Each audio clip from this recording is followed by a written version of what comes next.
Welcome back to Big Damn Geeks TV. And as you suspected, we are once again talking about stuff on Netflix that we enjoy.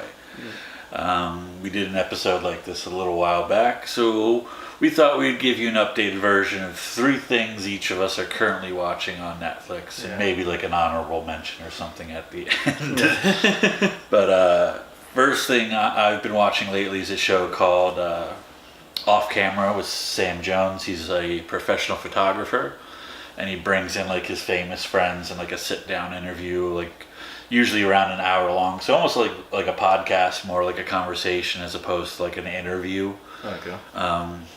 It's all shot in black and white, so it's kind of stylized to kind of emphasize like his background as a photographer. But then he's just got like these famous friends. So like I just watched an episode with Jeff Bridges the other night that was really interesting. Will Ferrell, Dax Shepard, Kevin Bacon, all these famous people who just really have a chance to actually like tell more of their story, like outside of like books and things, because on normal TV show interviews they don't get very much time. Okay. Even though podcasting is a lot more prevalent today, to see like a on-camera interview conversation is a lot rarer, and so that's why I've been enjoying it.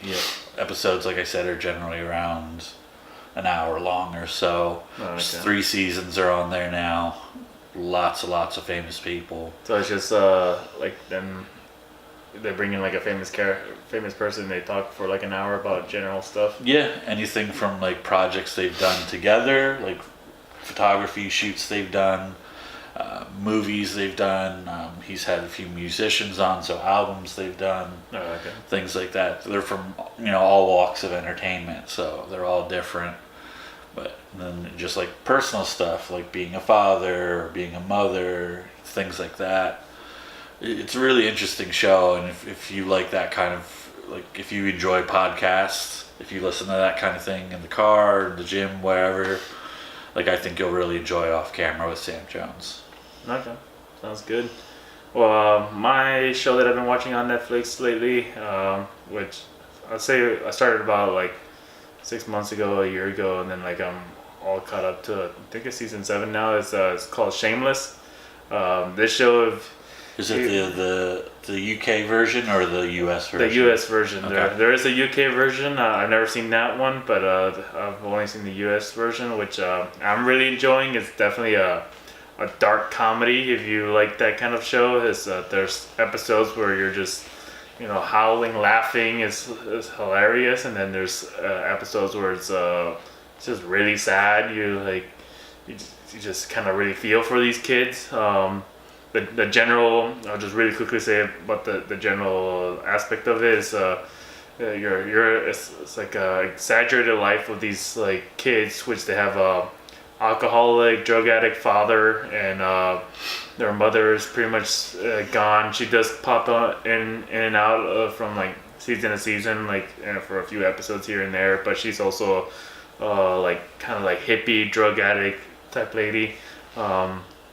There's some really sad moments, like I said before, where you see the results of having this kind of life where they're like extreme poverty, and like everybody around them is pretty ghetto, you would say, and they're just always doing crazy antics, and they're always figuring out a way how to get money somehow, to like rob people or just be trying to find a way to get out of the situation that they're in. But Frank is the father, and he's somehow always ends up screwing it up for them, and it's just it's both hilarious and sad, and that's really the main aspect of the show. It's just really funny and really sad at times. But the new season, I feel is moved a little bit away from the sadness. I don't know if it's just because I've seen all the other episodes that I've seen how sad it actually has gotten so far. I'm like 4 or 5 episodes in the new season, and it's not as sad as it is kind of funny right now. There hasn't been any really like that sad of like a moment. It's just been mostly kind of funny and antics and them getting in trouble and doing stupid stuff all the time. But yeah, go check that show out if you're into that kind of stuff. Really dark comedy type of show. Another thing I've started watching on Netflix is a CW show called Riverdale. Season 1 just popped up on Netflix about a month or so ago. I've heard a lot about it, but I finally decided to give it a try. Riverdale is based on the Archie comics, so like Archie, Jughead, Betty, and Veronica.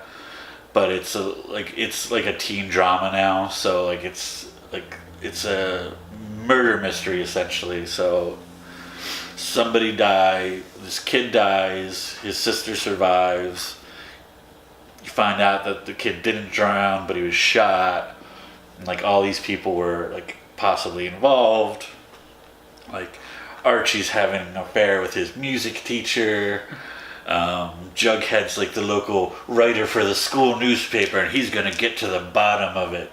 and the kid that plays, he's probably the only child actor on the show, even though they're all like probably like late teens, early 20s, playing high schoolers. But it's you remember the movie Big Daddy with Adam Sandler, and the twins played the boy? Yeah. It's one of those twins. Oh, okay. But he's now got like black hair. He's wearing a beanie. That's his Jughead crown. Oh, okay. He's actually my favorite part of the show. He plays that role really well. The part of like he's not really a dick, but he can be when he wants to be.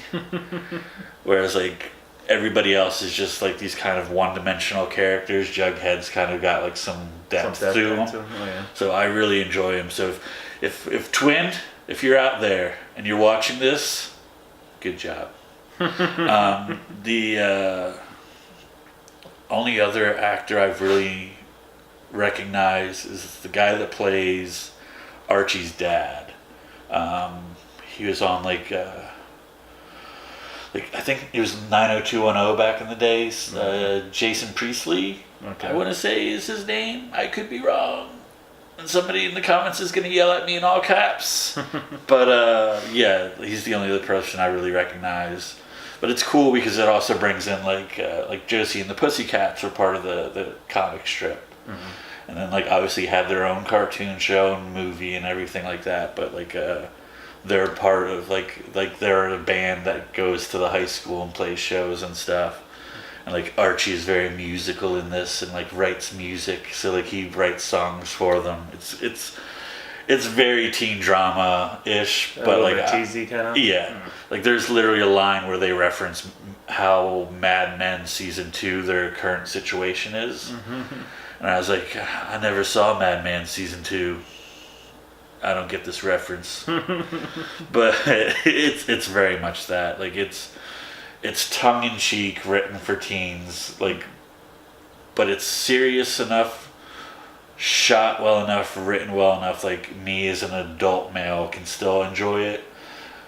But I know there's going to be scenes where I'm just going to be rolling my eyes because I was like, they really wrote that. Somebody in the writer's room picked that line out and wrote that. But it's pretty enjoyable so far. I'm a few episodes into season 1. I hope it keeps up. I know it's coming back for season 2 on the CW, so we'll see how it goes. What else are you watching? So another show I've watched like the first 2 seasons. There's like a 3rd season that came out recently, but I haven't got to it yet. It's called the 100. This episode, I mean this show is really post-apocalyptic, like a futuristic world where there's people that are living in a space station. The world became destroyed and everything, so they believe they're the only people left of humanity, and they're living in a space station. And their space station is pretty much on the final legs. It's been like about 100 years or something like that, if I remember correctly. So they need to send some people down, which is kind of weird. Instead of sending some of their trained soldiers or something like that, they decided to send 100 kids down to Earth. Always a good decision. Yeah, and they're all like pretty much teenagers to they're maybe like 13, 14 to like maybe 19, 20-year-olds. Are they like just regular kids, or like are they like delinquents? They're the delinquents Okay. of there, but the thing is that the spacecraft is so populated that almost if you do anything bad, you're considered a delinquent. So like if you did something like I don't know. I jaywalked. Yeah, you jaywalked past like 7 o'clock at night or something like that. You're considered a delinquent or something, And so they send out all these people, and some of them are kind of asshole kids, and some of them are actually not that bad. They're just doing stuff, and you have a big range of like characters in there.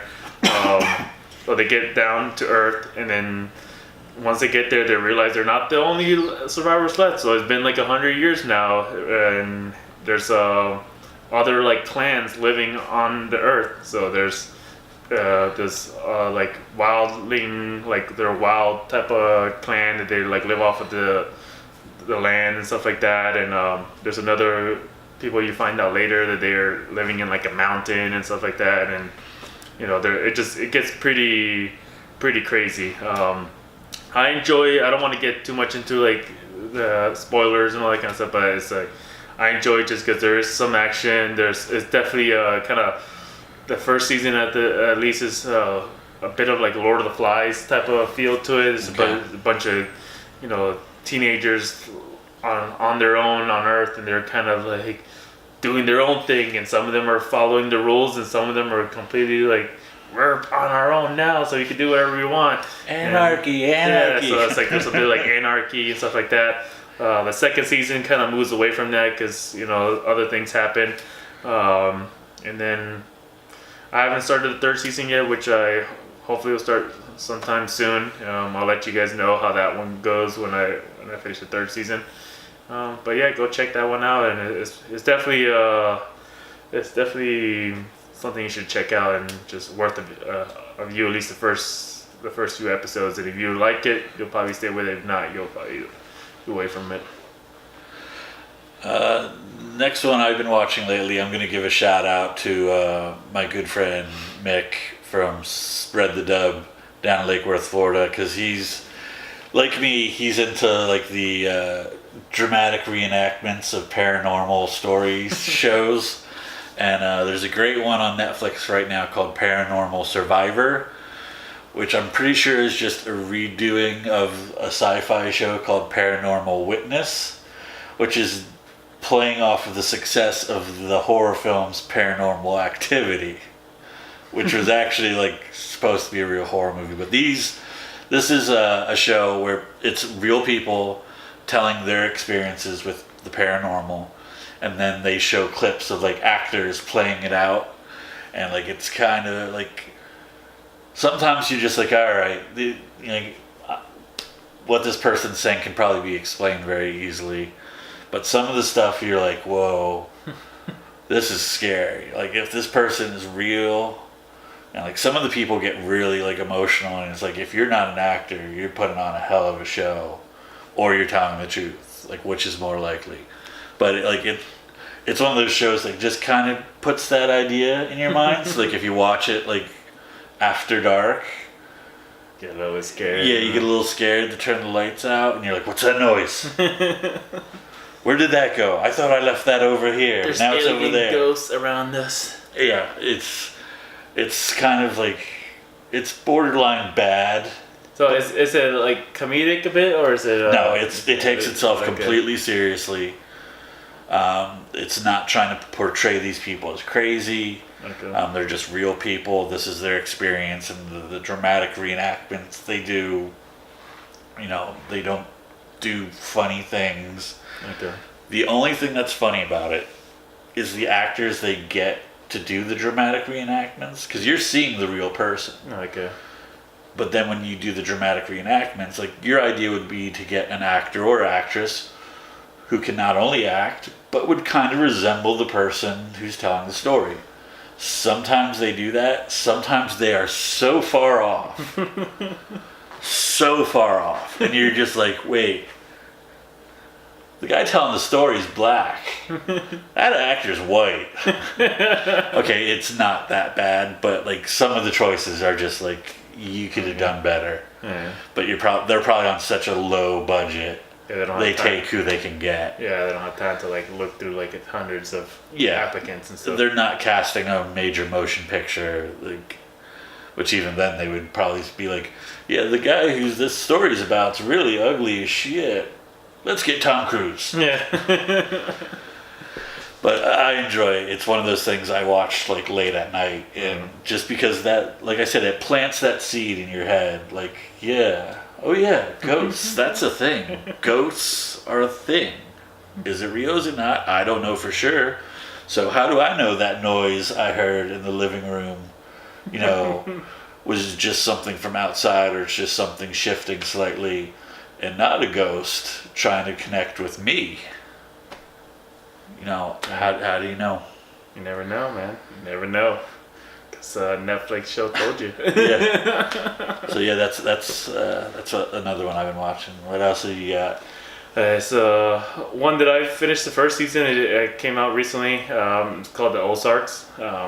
It got really good reviews, and I watched it. Pressuring me to watch it. Yeah, I've been kind of pressuring this guy to watch it, and it's definitely a really good series. It's very reminiscent of Breaking Bad. If you've ever seen that show, definitely go check that one out. And then I have to finish that one too. Yeah, if you enjoyed Breaking Bad, you'll most likely enjoy the Ozarks. It's definitely reminiscent of it. It has a similar Jason. I think his name is Jason Bateman. It plays the main character, the father, and he's like he's tied in with like Mexican cartel and stuff like that, and like they some stuff happens where the Mexican cartel wants to kill him, so he makes a deal and says, if you give me some time, I can make even more money.